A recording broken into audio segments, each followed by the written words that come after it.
Prophecies foretell a time when the Antichrist will economically sanction individuals to force them into compliance with his world governing system.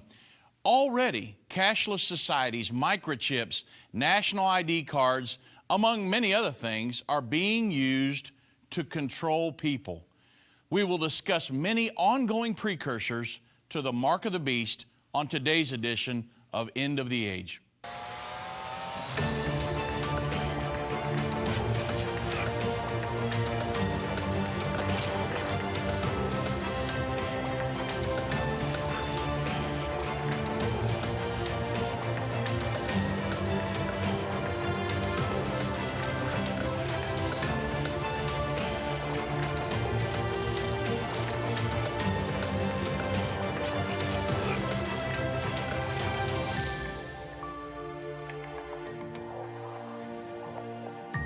Well, good afternoon, everybody. I'm Dave Robbins with Endtime Ministries, and thank you for joining me on Thursday's edition of the End of the Age. It's good to be back after the holidays and ready for a new year. Man, there's so much happening right now. It's really hard for us to stay on top of it all, but we'll do our best to keep you informed throughout this year.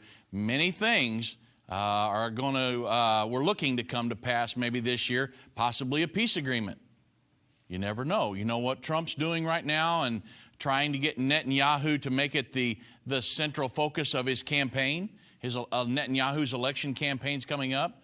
And so if he could get a peace agreement done this year, the peace agreement that has the biblical characteristics to it, then that would start the final 7 years to the second coming of Jesus Christ. And then we know once the final 7 years starts, if the sixth trumpet war doesn't happen before that, it would happen within the next 3.5 years. So not looking forward to that happening, but I'd like to see the peace agreement get signed. I don't agree that Israel should sign a peace agreement because obviously they're going to possibly trade land for peace. I don't think they should do that. And the Bible says they shouldn't sign any agreements, any covenants with the heathen in the land. So I don't agree that they should do it, but the Bible prophesies that they will, and that's one step closer to the second coming of Jesus Christ. And so I'm saying, hey, let's get the show on the road here. Let's get it done and get on towards the second coming, which we all are looking for. But today we're going to talk about the mark of the beast, precursors to the mark of the beast. And when you talk about that, people get, really, it's an alarming thing that's coming. And if you're on the wrong side of it, it's going to be much more detrimental. To take the mark of the beast, you're talking about eternal damnation. So that there's not even a question in my mind. Can't do that. That's not even an option. So let's talk about it. When the Antichrist is revealed at the abomination of desolation, he will use an already functioning global numbering system to force compliance to his world governing system. And the Bible prophesies that it will be an individual economic sanctioning system. Just like the world government sanctions nations right now to get them to come into compliance with the international community and their edicts, the Antichrist will use an individual sanctioning system, this numbering system, and it's all going to be about control. It's found in Revelation chapter 13, verse 16 through 18. I'm going to read from the New King James Version. And the Bible says, he causes all, both small and great, rich and poor, free and bond, to receive a mark in their right hand or in their forehead, that no man may buy or sell except one who has the mark or the name of the beast or the number of his name. Here is wisdom.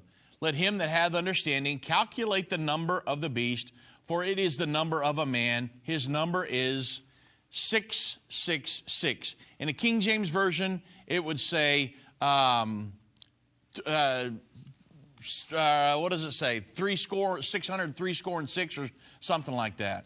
Man, my mind just went blank there. So, everyone will be given their own unique identification number, which will allow them to function in society. And those who will not participate in this system will have their number invalidated, leaving them unable to buy or sell. So even though the prophesied timing of this system, 603 there I got it. Even though the prophesied timing of this system is a few years away, we're watching the ongoing establishment of that structure right now, the mark of the beast system. So, and you say, well, everybody's going to have a microchip under their hand or something like that, because the Bible says there's going to be a mark given in their right hand or in their forehead. Well, this is going to be an entire system that is set up that draws a lot of facets of society into it. So just giving everybody this chip in their hand, that may not be all of it. There may not even be chips in the hand. It's just part of it. You're talking about cashless societies, bringing people into compliance. Remember, this is all about control. Cashless societies, microchips, national ID cards, facial recognition, artificial intelligence, the Internet of Things, or the Internet of Everything. These are just a few examples of that are going on globally, where unique identification numbers and digital footprints are used to track and control people. And really, currently, there are only a handful of nations that do not function under a compulsory national ID system. So when we get back from the break, I'm going to continue on looking at precursors to the mark of the beast system. Because remember, when the Antichrist comes on the scene, he's going to take over an already functioning numbering system in the world, and it's happening now. Many Christians admit end-time Bible prophecy is very complex and difficult to understand, and for some, a little bit scary. But what if you could understand Bible prophecy? What if you could know what will happen and how the United States will play a key role during end-time events? When you call today and get Understanding the End Time DVD curriculum, you can have peace about what is to come while understanding the prophetic events that appear in our headlines every day. When you call or go online to endtime.com and order, you'll learn the answer to the biggest prophecy question of all. Will the rapture take place, and when will it happen? This 14-part DVD series is the definitive end-time prophecy Bible study available. And for this limited time, you can get it for just $149. Don't miss this special offer. Understanding the End Time. Call now, 1-800-363-8463. That's 1-800-END-TIME. Or go to endtime.com today.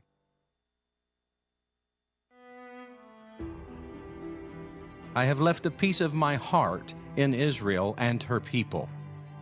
We would like to thank Endtime for doing such an awesome job with our Israel tour.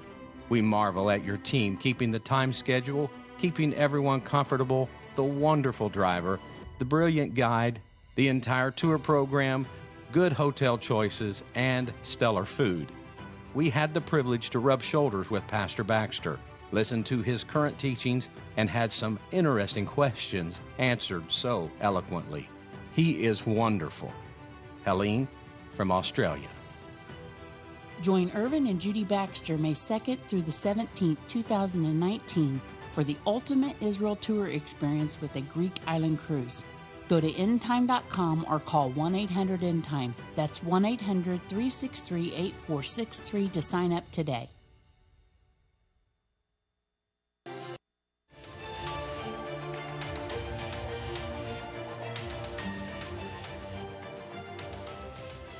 So, if you look at it, the cashless societies, the microchips, the Internet of Everything, all of the different things, facial recognition, artificial intelligence, you can look for these different things, these continued efforts of control to intensify until one day the Antichrist will usurp authority over a fully operating global numbering system. So let's talk about some precursors to the mark of the beast, to setting up this huge, this controlling system, not just numbering. Numbering is going to be a big part of it, but there's going to be a lot of things. Society has to be prepared for this numbering system. So let's talk about a lot of these ongoing things that are leading up to this system that the Antichrist will eventually take control of and economically sanction individuals into compliance with this world governing system. And again, it's something that you can't do. You're talking about eternal damnation if this happens. So you can't do this. Two things you should never do. Never take a mark of identification on your person, any kind of a mark, a microchip, an invisible tattoo, anything like that, and never pledge allegiance to, thereby worshiping the Antichrist or his global governing system. That's going to be the worst part. The number, taking a number is not necessarily going to be the bad thing because we all have numbers. I would never put it on my person in any way, but pledging allegiance to the Antichrist and thereby worshiping him and Satan, which will give him his authority, that's something you absolutely can never do. The Bible says that the reward for that is eternal damnation. So let's talk about some of these ongoing efforts to establish this system. Cashless societies. You say, well, what does a cashless society have to do with the mark of the beast? Well, it's all about control at the end of the day. Governments and banks hate cash because it's not trackable. They don't want you using cash. Let's think about it. Cash is slowly but surely being pushed out of our society. Even here in the United States, you go overseas and it is big time. There are nations that are going, trying to go totally cashless. Digital payments and different things. They can't track gold. They can't track silver. They can't track cash. So they want you to have digital methods of payment on your phone, a card, that they can track you digitally and they can keep control and they can know, hey, this person spends so much on gas, they spend so much on their bills, whatever. It's all digital. So they can track you, thereby controlling you. So in the Jerusalem Post this morning, there is an article and it says, your taxes, no cash please, we're Israelis. And this was this article and the one I just read this morning, they're all talking about Israel pushing and limiting cash purchases. So it says, due to the fact that cash is anonymous and it's not possible to identify its users, this makes it possible to easily carry out commercial and financial activity. Now, here's the key. Far from the eyes of the authorities. This comes from the Israeli tax authority, and that's what it said just ahead of the enactment of the legislation to limit cash purchases because it is out of the eyes of the authorities. That's the key. You can't control cash. So the Israeli tax authority recently published a guidance document on how the new limitations on using cash are to be upheld. So this went into effect yesterday, January 1st, or Tuesday now, in Israel. And the use of cash to pay for things is going to become limited. The aim is to curtail the official cash, the unofficial cash economy. They're saying, hey, we're losing money in taxes because a lot of transactions are being made under the radar, and so we've got to stop it. So they passed a law. The cash limitations are due to the enactment of the law limiting the use of cash in 2018. So let me give you some examples. According to the new law, a business will not be able to give or receive a payment in cash for a transaction if the price of the transaction exceeds 11,000 NRS or shekels, which is about $2,950 here in the United States. A consumer will not be able to give or receive payment for a transaction in cash if the price of the transaction exceeds 50,000 shekels or $13,500. So you would have to come up with another way, a cashier's check or something, to pay for that. No cash. And so it includes business to consumer transactions, consumer to consumer, business to tourist transactions, and also it goes beyond just transactions. Also, businesses in Israel are subject to bookkeeping regulations. So it's going to require receipts to be issued to customers and others stating how the payment was made. So an entity just can't take a payment from somebody, a business, and they've got to be able to give them a receipt. If cash was received, that has to be stated. They got to tell the government in this bookkeeping how they were paid for something. If the Israeli tax agency catches a business twice for failure to observe these regulations, the ITA can disqualify the books of the business and issue a best judgment estimated assessment of their taxable income, which obviously is never good for the taxpayer. So Israeli banks are also instructed not to accept no-name checks or no-name endorsed checks over 10,000 shekels, be about $2,500 here in the United States. And it also includes lawyer retention fees. I mean, these people, they're wanting to track everything going on. The Israeli real estate transactions, they're going to be watched. In other words, if you pay for a house for cash, they don't want that. You can pay for a percentage of it in cash, but the big majority of it has to be paid in another way. Purchasers of Israeli real estate, they're going to now be required to declare one of the following things, one of the two: details of the means of payment of the consideration that are known to the individual, and details of the means of payment of the consideration that are not known to the individual at the time of the filing of the declaration. So if it's the latter case, the purchaser has 6 months. In other words, if they purchase a home and they say, I don't know for sure how I'm going to pay for this $500,000 home. Some of it might be cash, some of it might be, a different way. Then the purchaser has 6 months to report the details. In either case, the details have to be supplied, whether it's cash, a bank transfer, a check, or other, and supply the supporting documents for that. Because remember, the purchase is limited to a percentage of cash. Can't go over that. They don't want that. And the ITA, the special website, is being open to facilitate this. And a mortgage counts as a bank transfer. So, again, this is very key. Why are they doing this? Well, it states, due to the fact that cash is anonymous, in other words, we can't track it, and it's not possible to identify its users, this makes it possible to easily carry out commercial and financial activity far from the eyes of the authorities. So, these governments, the banks, they don't like cash transactions. They can't track them. They want digital currency. They want to move to a cashless society. This is going on in Israel right now. They're limiting the amount of cash you can pay for a transaction. And so we're watching this happening. This is being set up in many countries around the world. Even here in the United States, we've talked about it many times.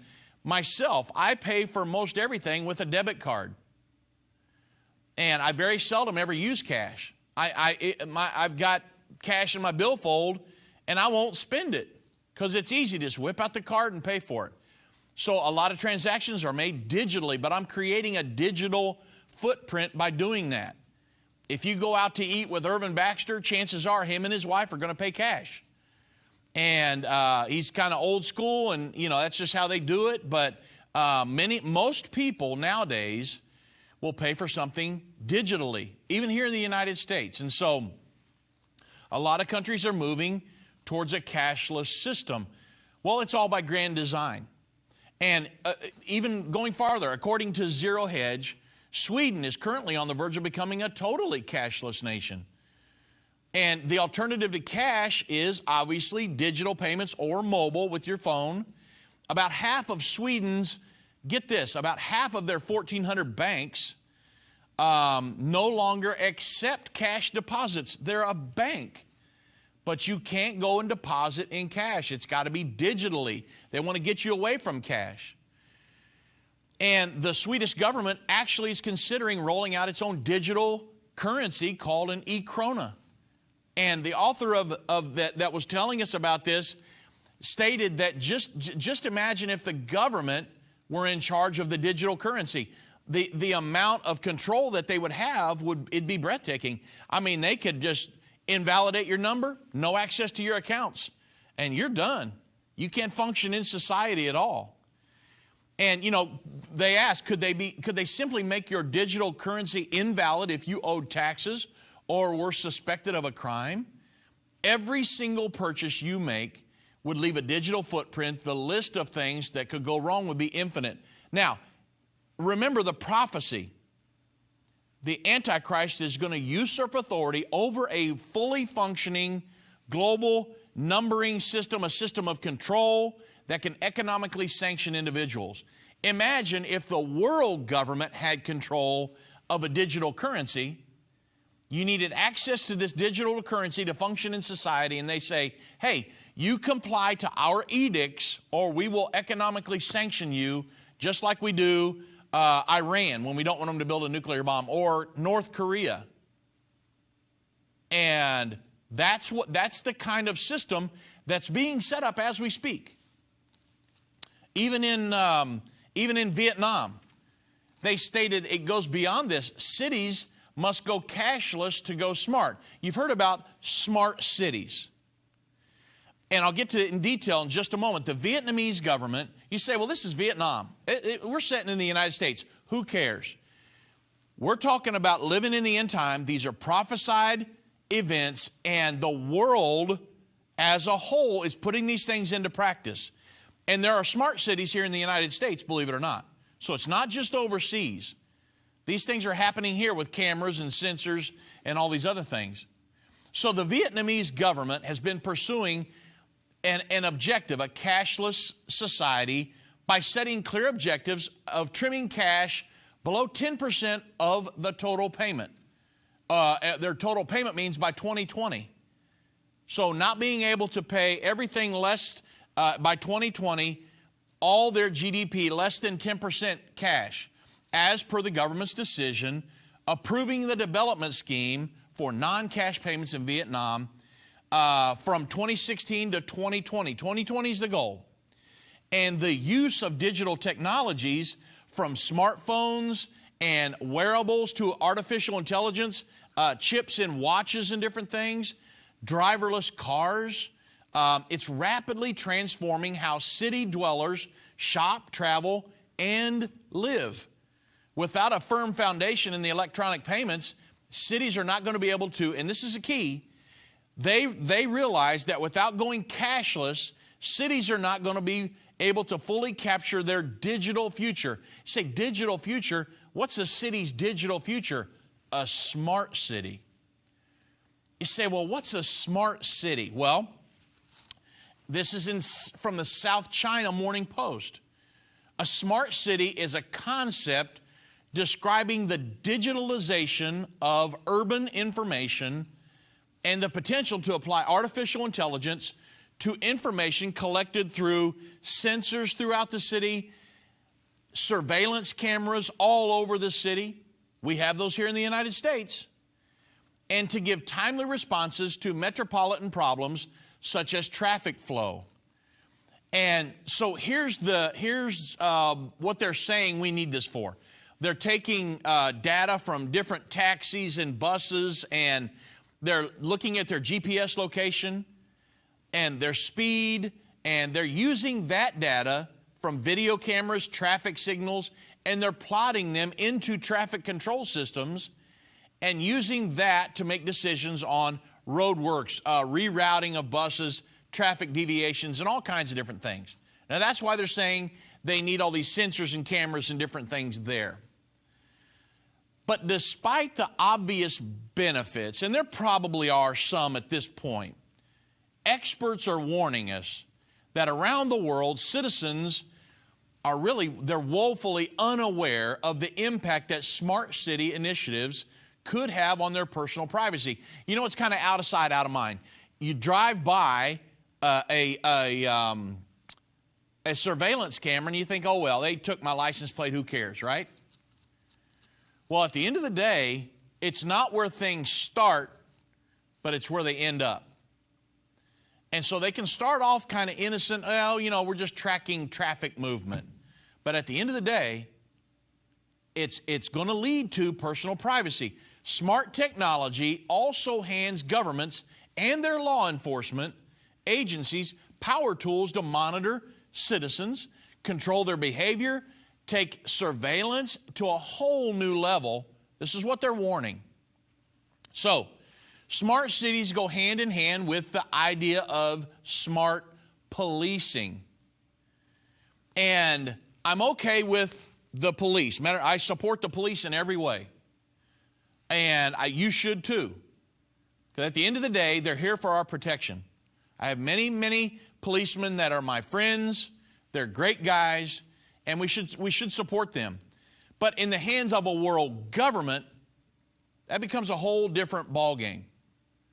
So what happens is when you tie facial recognition and a lot of different things into it, with facial recognition technology, you can easily follow a citizen step by step in these smart cities using a city's cameras and the sensors where they're going and what they're doing, who they're meeting with. And, tracking an individual becomes extremely easy because it's impossible to escape the gaze of the state or a corrupt government.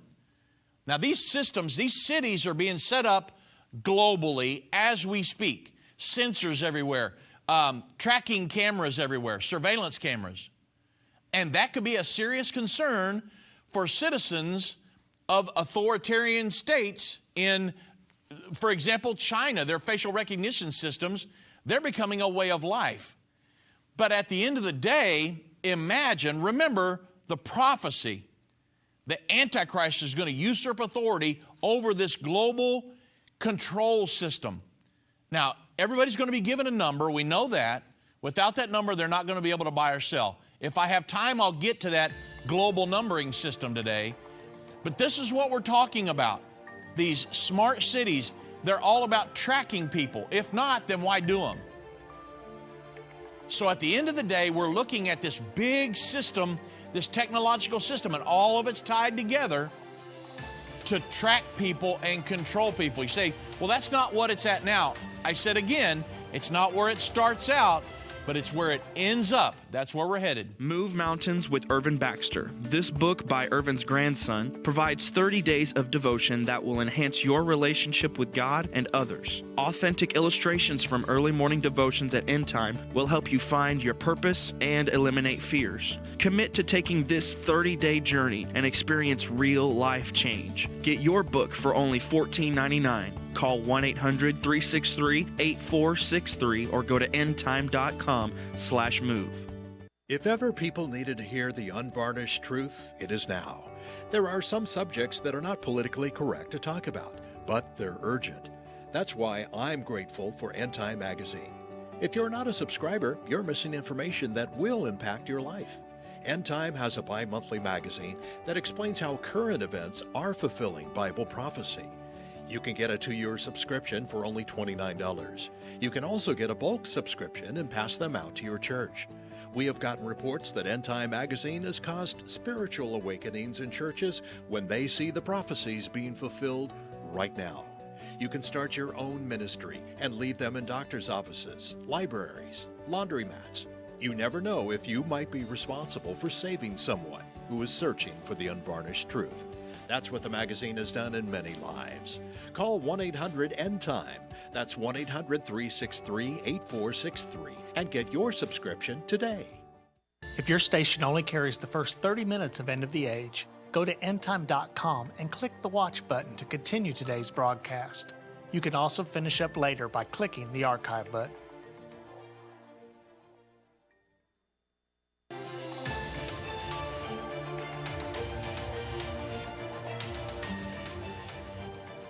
Now, you might be sitting there thinking, well, Dave, come on. I mean, we're in the United States, and this has happened in South Korea and China and Singapore and in the UK and different places. Those are all the way across the pond. We don't have to worry about it here. The fact of the matter is that the biggest majority, consider the prophecy, the biggest majority of the world is going to comply with the Antichrist and his edicts, his world governing system, and with this system of the mark of the beast. So when we talk about, yes, we're in the end time, this stuff is all coming down. When you look at the nations of the world, most of the nations of the world are already fully functioning under a compulsory national ID, and they're implementing these smart cities and putting cameras everywhere. I mean, this system is being set up, even though we sometimes don't feel it here in the United States. It's happening around most of the world. And when you look at the prophecies, you can see the ongoing fulfillment of this prophecy coming to pass to the point where the Antichrist will usurp authority over this in the very near future. That's why I'm doing this program today, because if you don't study globally what's going on, sometimes here in the United States we can live in a bubble and we think, well, it's not really happening that much. No, it absolutely is happening, and very quickly, I might add. In Singapore, which is not only striving to become a smart city, but it's striving to become the world's first smart nation. It plans to install more than 100,000 surveillance cameras on lampposts. And these are linked to facial recognition software where they can take a picture of your face and turn it into a number, and you're basically a walking ID card. And the government says that they'll be able to help catch traffic violators and different letterers, people smoking in prohibited places, combat and other illegal activities. But it's increasingly surveillance control. It's occurring not just in public areas, but also in private spaces. Wireless sensors have been fitted into homes for the elderly in Singapore to monitor their movements, their sleeping patterns, and even the bathroom use of some of those residents. And, you know, when you talk about smart cities, this utopian vision, or is it a dystopian reality? I mean, while these initiatives, they've obviously intended for positive aims. I mean, on the surface, they're also highly intrusive and open to potential misuse. Think of it like this. Having your energy monitored by smart meters. There are smart meters all over the United States on homes everywhere. So having your energy monitored by a smart meter means 24/7 surveillance. What you're doing in the house is being monitored by energy companies and the government, especially, now I'm talking about Singapore, but it's happening everywhere. You enter a world where you can no longer escape the surveillance. And according to State Scoop, according to a new report out Monday, 12 of the world's 50 smart cities, the smartest cities, they're in America.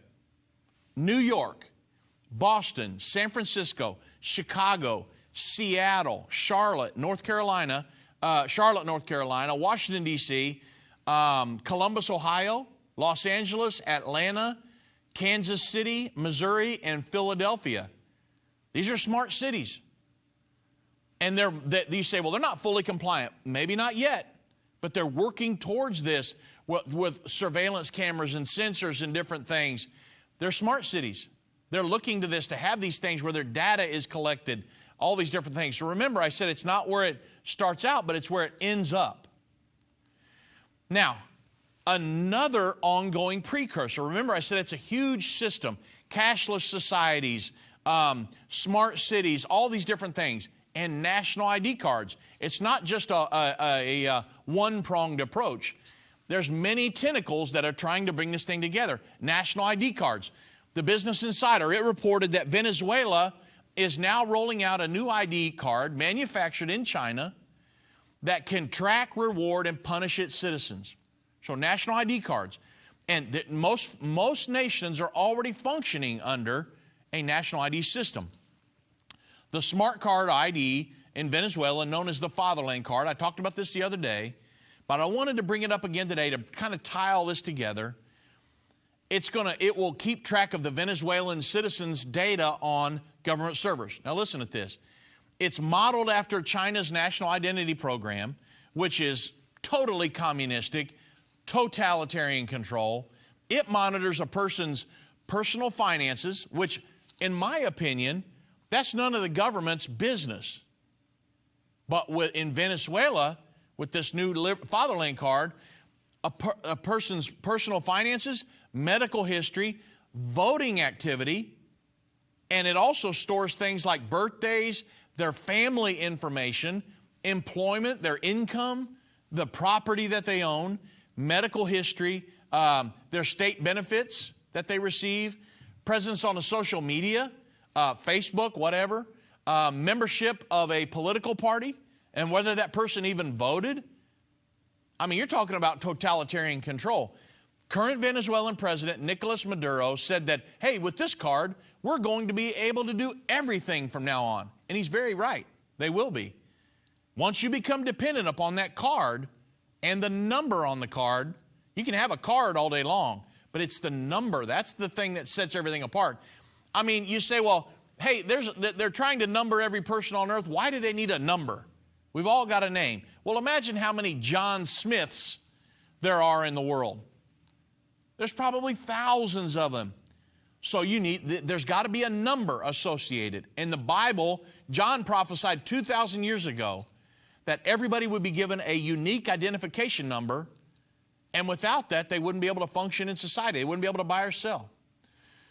So in looking in Venezuela, the sad part is the acceptance of that card is increasingly linked to, you understand that they're pretty much bankrupt. It's increasingly linked to subsidized food and health care and other social programs that these Venezuelans, they rely on that to survive even.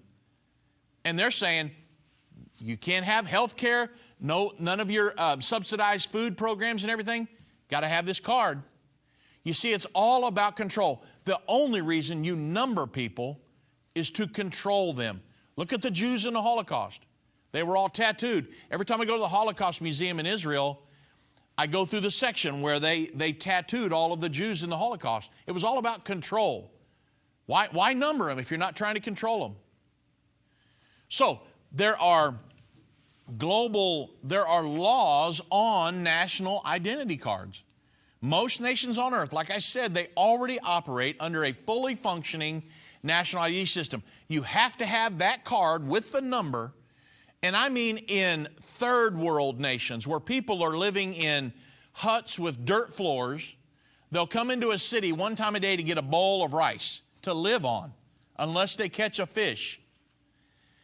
And to get that bowl of rice or any kind of health care, they've got to have a national ID. You've got to have the little card with your number and your picture on it. I mean, it's that bad. But these elitists that are trying to create this world governing system, they're going to make sure that they can control them people. And so they make them have a national ID. It's sad in so many ways. Some nations like North Korea and Egypt, they'll slap fines on you. And there are punishments on their citizens, different punishments, for not even carrying their ID cards. North Koreans, they not only require an identity card, but they also need a travel pass with specified destinations, with a specified destination and written permission. That's North Korea. I mean, it's totalitarian control completely. And sometimes they may be punished with time in a labor camp if they're not carrying their ID card. Now, that's the extreme.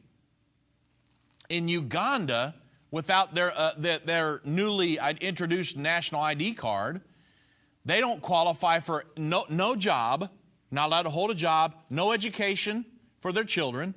They're not allowed to travel. You can't even get a passport, and no health care in Uganda without your national ID card. And so you think that government doesn't run those people? I mean, imagine no health care. Can't go to the hospital and have a baby without your national ID. And this is going globally. The world's largest biometric ID system was just approved by India, and about 1 billion people have enrolled for their welfare and tax by the national ID system in India. And so you're talking about most of the population of the world already is fully functioning under a national ID where you've got to have a number in order to function in society. This was never even possible until the invention of the computer and the internet, to where they could track all this stuff and keep control of it. I'm talking about on a global scale. And 2,000 years ago, John prophesied that the Antichrist would eventually dole out a numbering system, and without that number, you wouldn't be able to buy or sell. And it's happening around the world. You say, well, we're not under that much of a tight squeeze here in the United States. Like I said, a lot of times it's kind of like we're living in a bubble. You get out of the United States, and many of you that have traveled, you'll know what I'm saying. It's a whole different ballgame out there, everybody. When you go to Europe and different places, they are tight on this stuff. And I mean, it's national ID or, I mean, even right here in the United States, try to function in society without your Social Security number. And think about it, the real ID. Here in the United States, according to the Department of Homeland Security website, starting in October 1st, 2020, every state and territory, every resident will need to present their real ID compliant license or ID or another acceptable form of identification, a passport, to access a federal building, enter a nuclear power plant, board a commercial airplane. And this is what we call, they say this is what we call card-based enforcement. They actually say that on the Department of Homeland Security website. This is what we call, in other words, not card-based, but number-based enforcement. You can have a card, but if the number's not on there, it means nothing. Pitch it in the trash. It's number-based enforcement. That's exactly what John prophesied 2,000 years ago. The Antichrist is going to have a number-based enforcement method. And the card itself, the real ID, it's got to be real ID compliant unless the resident's using an alternative accepted document like a passport.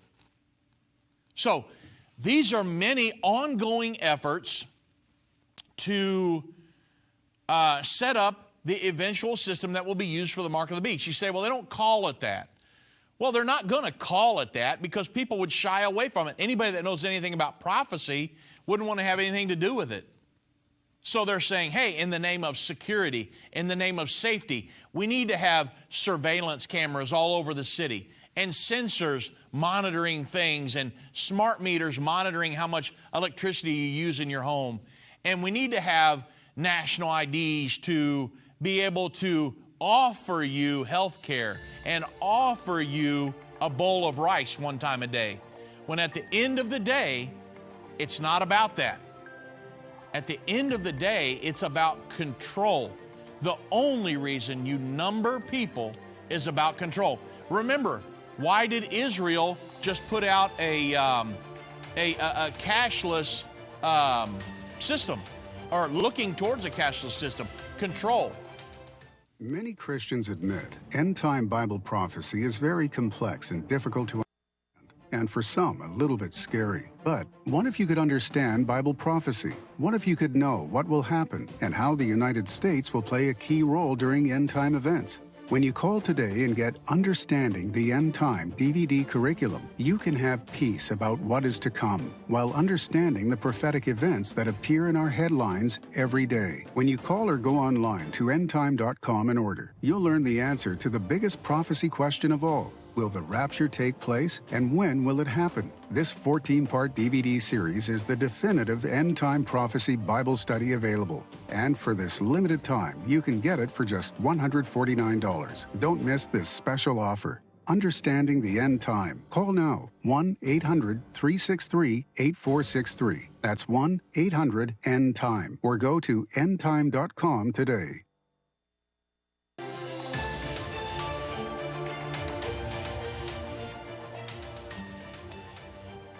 So I want to talk about, although there are many others that I could talk about, I've got enough for 3 or 4 hours of programming here.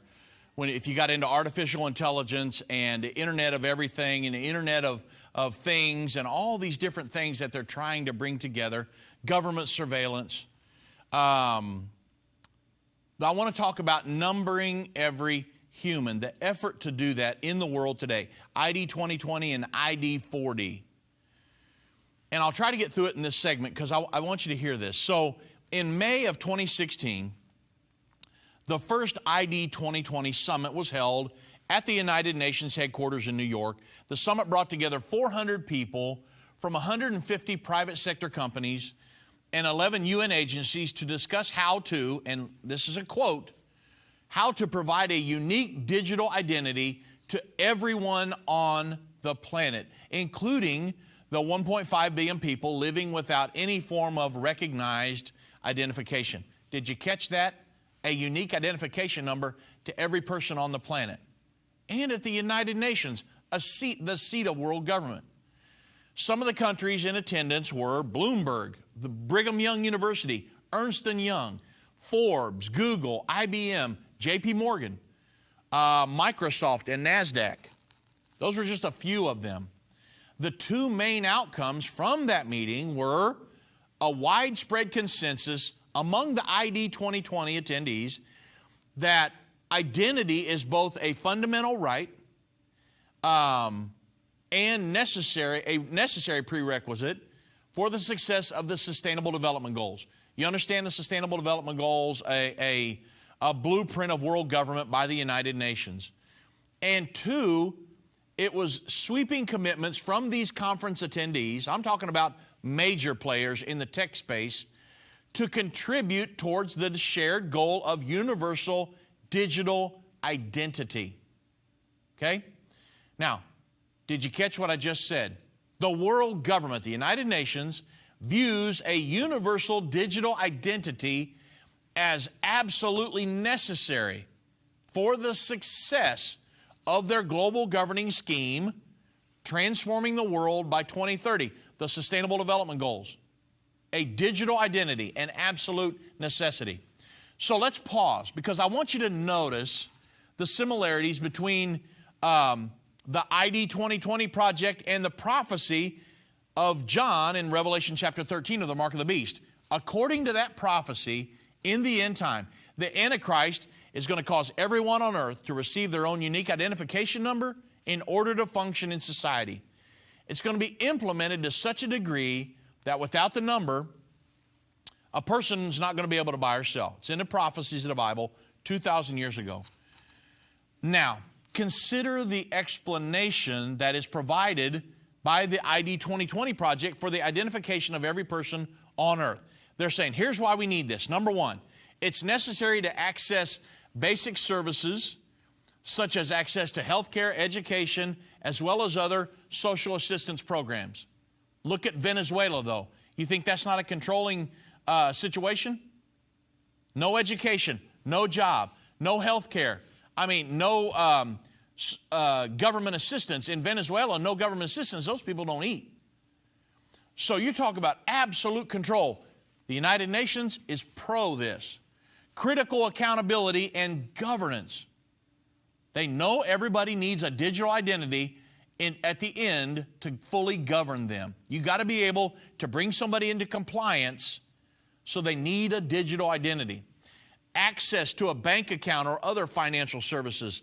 For instance, if the global community were to transform into a cashless society, think about on a global scale, no more cash. No, you couldn't use gold, you couldn't use silver.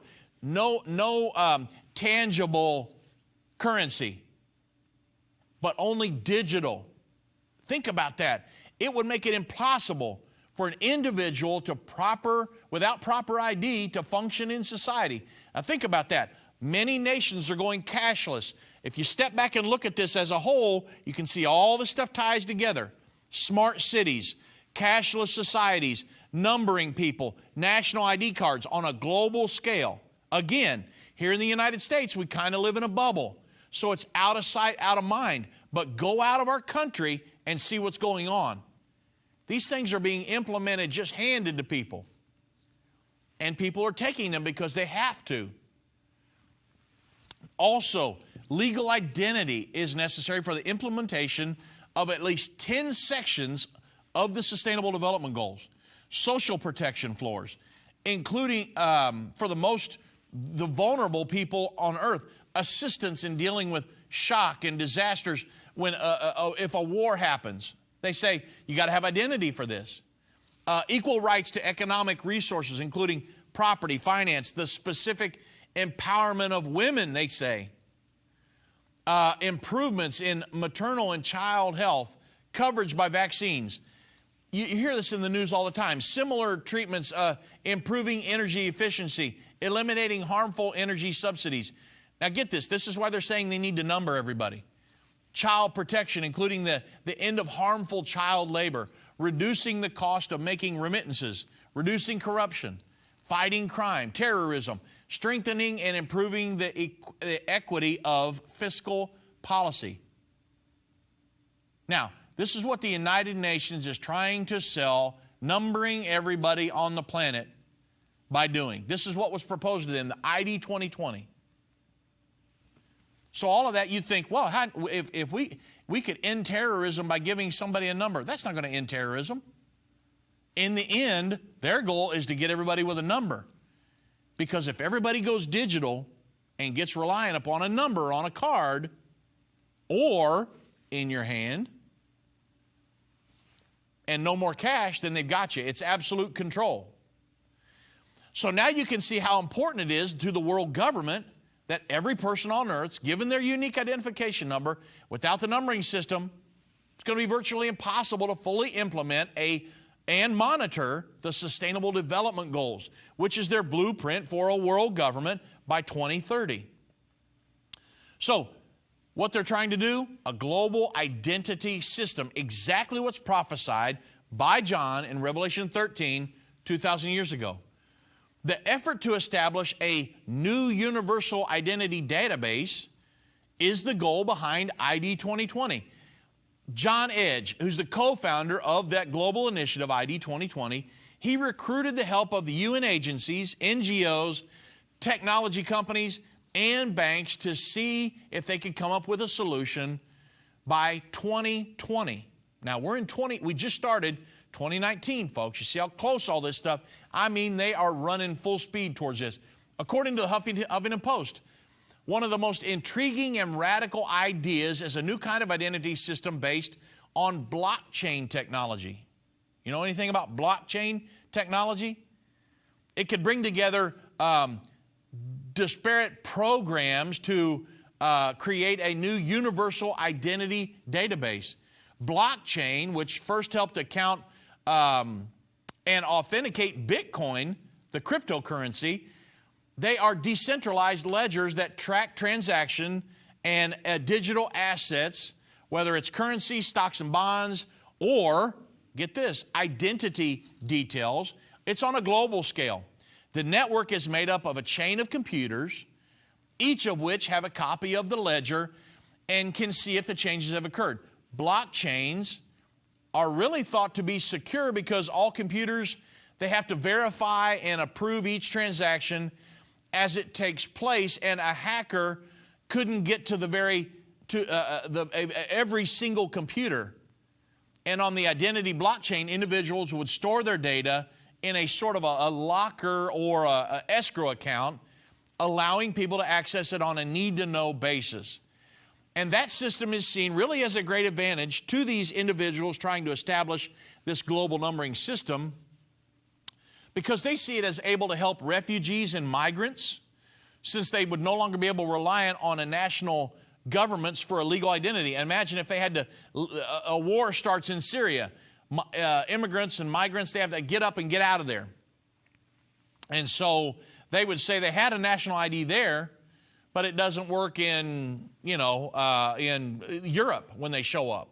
So they're saying with this blockchain technology, we can make it work. But think about this. According to Coexist, Dakota Gruner, who was the ID 2020's executive director, she stated this, and this is very, very key. The exact details of how a new global identity system would work, they're still to be worked out. But she states that she imagines that it would evolve into a database, here we go, overseen by an international, non-aligned organization like guess what? The United Nations. It would be flexible enough to encompass every country's existing rules and structures, but accessible to individuals with their own smartphones. So, a national ID system, identification system, international, overseen by none other than the seat of world government, the United Nations. This is what she's speculating, and she's over ID 2020. And then Patrick Spence, who's a blockchain consultant with the accounting and consulting firm PwC in London, he imagines that multiple commercial custodians would play different roles, and indeed, there are several startups that are already offering blockchain-based identity services, including ShowCard and Blockstack. But he said still there are significant barriers to establishing a universal ID system. A global identity protocol would be needed for the HTTP, like HTTP is to the web or SMTP is to email. And without a large global institution like the United Nations or International Monetary Fund, which works right along with the United Nations, taking charge of this, that startups are going to just remain startups. And at the same time, national governments would have to agree to give up some control over ID making, passing the power to the network and to the individuals. He said what is clear is that the current system of nation-based IDs isn't serving a large number of people, and even when people are identified, their records are open to abuse by officials. So very important, before I get done, I want you to notice two statements. Dakota Gruner, she said the global identity system would evolve into a database overseen by an internationally non-aligned organization like the United Nations. And then remember, Patrick Spence said establishing a universal ID system without a large global institution like the UN or an International Monetary Fund taking charge of it, that all these startups trying to do blockchains and different things, they would just remain startups. They wouldn't be able to help us. So both of these parties who are helping to run this, they recognize the need for a universal numbering system overseen by the world government. Wow, does that sound like what John prophesied 2,000 years ago? Now, I wanted to bring this up to you today because these are not all of the efforts to establish this global control system. Cashless societies. I could go all day on just cashless societies. And artificial intelligence. A lot of this stuff is playing into this. Microchipping of humans. It's becoming a fad now. Companies are implementing microchipping their employees just to access to their businesses. And global numbering systems, blockchain technology. I mean, you name it. There are many ongoing efforts to establish a global numbering system, and the Bible says 3.5 years prior to the second coming of Jesus Christ, the Antichrist would usurp authority over that system.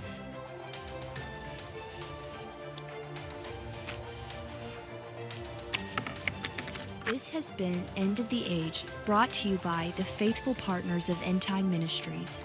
If you're not currently a partner with Endtime Ministries, or if you would like more information, we invite you to call us at 1-800-ENDTIME. That's 1-800-363-8463, or visit us online at endtime.com.